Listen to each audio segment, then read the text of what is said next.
E a gente volta a falar sobre a super terça nos Estados Unidos, com as múltiplas votações nas prévias eleitorais do país. E o nosso convidado é o professor Manuel Furriela, de Direito Internacional e também Relações Internacionais. Professor, sempre uma honra receber o senhor aqui. Boa noite, bem-vindo. Boa noite. Muito obrigado.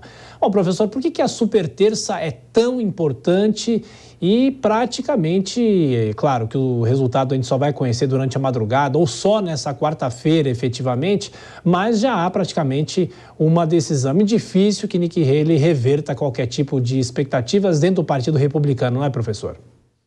Sem dúvida, são 15 estados que votam simultaneamente, são prévias realizadas nesses estados, por isso que é crucial, por isso que é tão importante e geralmente decisivo. Como a gente sabe, neste caso específico, nesta eleição deste ano, os dois candidatos são praticamente certos, tanto do Partido Republicano, que está sendo decidido agora, ou provavelmente será decidido agora, quanto dos democratas, que também tem grande chance de ser Joe Biden.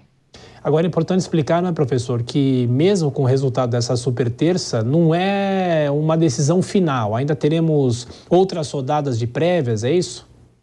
Exatamente. Tem o resto do país, os Estados Unidos são 50 estados, então são realizadas prévias em todo o país. Poucas foram realizadas até agora. É que hoje, nesta terça-feira, nós temos uma grande concentração de prévias. Isso que faz com que seja crucial.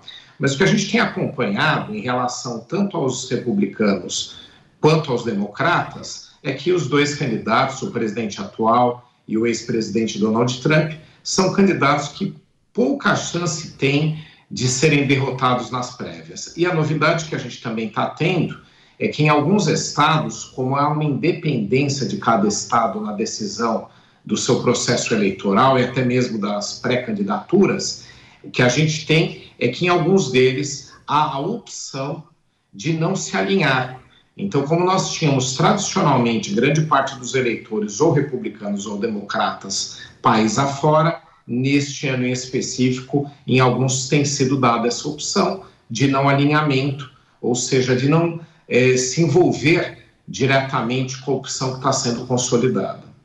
O professor, esse processo é um processo que custa muito caro para os pré-candidatos, né? De qualquer forma, Nikki Haley, será que ela pode abandonar a disputa, sabendo que ainda tem mais disputas pela frente, mas por causa de questões financeiras, ela pode desistir sabendo que não vai chegar? Sim, o que acontece é que, ao contrário do Brasil, onde os candidatos, quando saem propriamente em campanha, eles têm já um orçamento pré-estabelecido.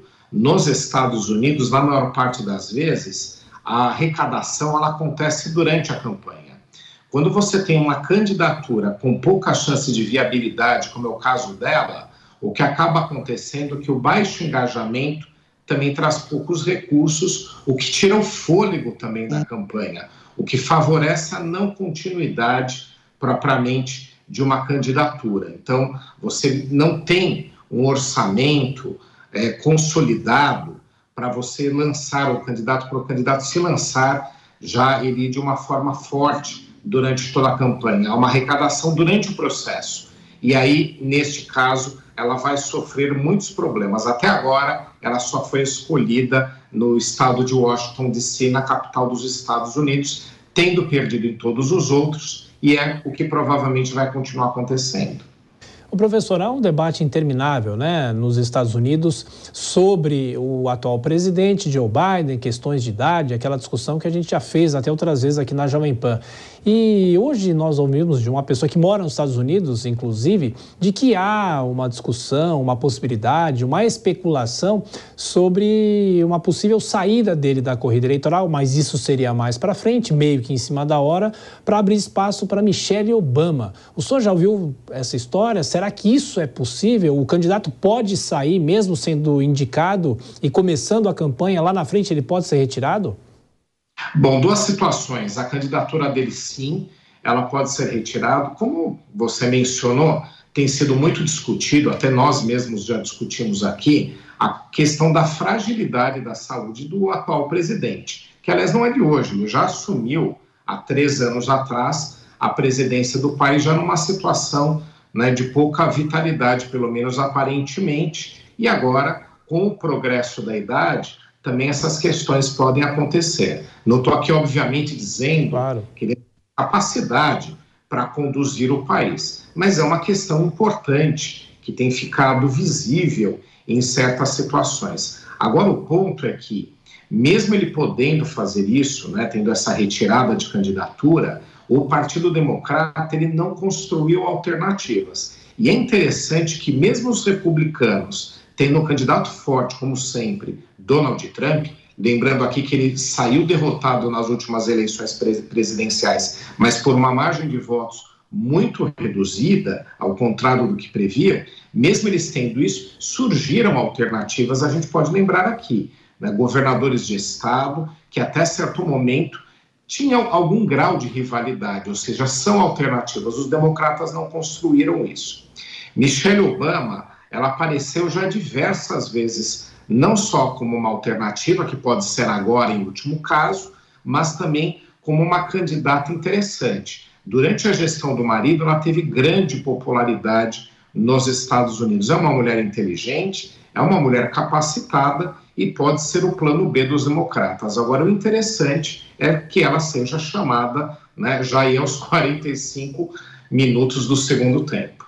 Professor, só para a gente fechar, a decisão recente da Suprema Corte a favor de Donald Trump, isso tira qualquer possibilidade da candidatura dele não ir para frente? Não, não tira, mas tira os problemas principais. Ele tem contra a sua pessoa, não somente a sua candidatura, várias ações judiciais, já teve até algumas condenações. Em relação a processos eleitorais, é que provavelmente afastou por completo. Por quê? Alguns estados, como por exemplo o do Colorado, tomaram decisões não permitindo que seu nome constasse em cédula. Então, como eu mencionei aqui, como os processos eles são descentralizados ao contrário do Brasil, lá você tem os estados com grande força, quando você tem uma decisão da justiça local, essa pode ser determinante. Mas o que a Suprema Corte americana fez foi afastar essa descentralização de candidaturas presidenciais, até porque não faz sentido realmente. Como é que alguém pode ser candidato no resto do país e não pode ser candidato em 3 ou 4 estados? Não faz realmente sentido. Então, a decisão da Suprema Corte foi muito técnica, tem até outros aspectos que a gente não vai poder abordar aqui, mas em relação a questões eleitorais, provavelmente afastou. O grande ponto envolve propriamente os atentados logo no início da gestão de Joe Biden, os atentados lá de Washington, onde alguns entendem que há algum tipo de responsabilidade de Donald Trump. E por conta disso, as justiças estaduais, algumas delas, tomaram essa decisão. Mas a Suprema Corte centralizou, trouxe para ela essa questão, afastou qualquer tipo de questão que envolva a discussão da sua candidatura. Então, essa questão está consolidada, ou provavelmente consolidada. Agora, o que não estão são as outras ações judiciais dos mais variados temas contra Donald Trump, que podem chegar ao ponto de causar aí algum percalço na sua campanha. A questão principal, por enquanto, está resolvida.